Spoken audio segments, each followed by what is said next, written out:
পায়েস বা পরমান্ন বানানোর জন্য পদ্ধতি বেশ অনেকগুলিই থাকে, আর মোটামুটি সব বাড়িতেই জন্মদিন বা পুজো উপলক্ষে পায়েস বানানো হয়েই থাকে। আর পায়েস বানানোর জন্য চাল ও দুধের পরিমাণ কতটা লাগবে সেটা জানা অবশ্যই দরকার।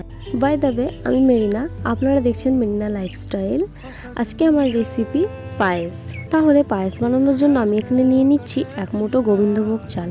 আমি এটাকে ভালোভাবে জলের মধ্যে ধুয়ে নেব। এরপর আমি চালের মধ্যে 1 চা চামচ ঘি এবং একটা তেজপাতা দিয়ে ভালোভাবে মাখিয়ে নেব। ঘিটা দেওয়া থাকলে চালটা আপনারা দুধের মধ্যে যখনই দেবেন নিচেই বসে যাবে না এবং দলাও পাকিয়ে যাবে না। এরপর আমি নিয়ে নিয়েছি 600 গ্রাম গরুর দুধ। আপনারা চাইলে লিকুইড দুধে ব্যবহার করতে পারেন। এরপর আমি ভালোভাবে দুধটাকে ফুটিয়ে নেব। তারপর দুধটা একটু বেশ ঘন হয়ে গেলে আমি চায়ের কাপের 1 কাপ মতো দুধ আলাদা একটা সাইডে বাটিতে তুলে নেব এবং তার মধ্যে আমি চায়ের কাপের 1/2 কাপ মতো পাউডার দুধ মিক্স করব। তারপর পাউডার দুধটাকে আমি ভালোভাবে মিক্স করে নেব এবং আমি বাটিটাকে সাইডে রেখে দেব। দুধটা বেশ অনেকটাই ঘন হয়ে এসেছে। ঠিক এই স্টেজে আমি দিয়ে দেবো গোবিন্দভোগ চালটা, যেটাতে আমি আগে থেকে ভালো করেই ঘিটা মাখিয়ে রেখেছিলাম। এরপর আমি একটু ভালোভাবে নাড়াচাড়া করতে থাকবো, নয়তো নিচে বসে যাওয়ার সম্ভাবনা থাকতে পারে।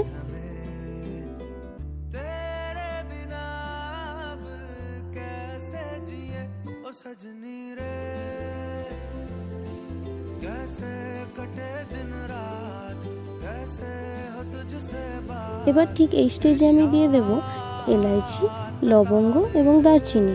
এরপর আমি ভালোভাবে একটু নাড়াচাড়া করে নেব। এরপর আমি দিয়ে দেব আমার আগে থেকে তুলে রাখা দুধটা, যেটার মধ্যে পাউডার দুধ মেশানো ছিল। তারপর আমি আবারও একটু ভালোভাবে নাড়াচাড়া করে নেব। এরপর আমি একটা বাটির মধ্যে কিশমিশ ও কাজু বাদাম নিয়ে নিয়েছি এবং এটাকে আমি ভালোভাবে একটু ধুয়ে নেব। তারপর আমি সামান্য একটু জল দিয়ে কিছুক্ষণ একটু ভিজিয়ে রাখবো। এরপর আমার চালটা বেশ অলমোস্ট সিদ্ধ হয়ে এসেছে।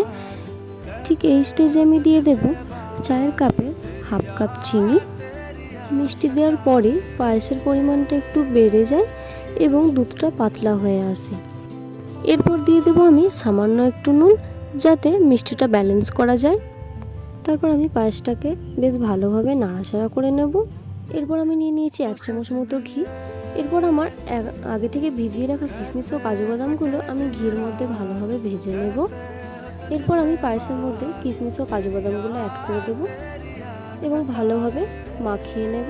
আশা করি আমার এই সম্পূর্ণ রেসিপিটা আপনাদের নিশ্চয়ই ভালো লেগেছে। আমার এই রেসিপিটা আপনাদের কেমন লাগলো সেটা কমেন্ট বক্সে জানানোর জন্য অনুরোধ রইল। এবং আমার ভিডিও যদি আপনাদের ভালো লেগে থাকে তো please like, comment, share and subscribe করতে ভুলবেন না। তো আশা করছি আবারও দেখা হবে নেক্সট ভিডিওতে। তো আজকের মতো খোদা হাফেজ।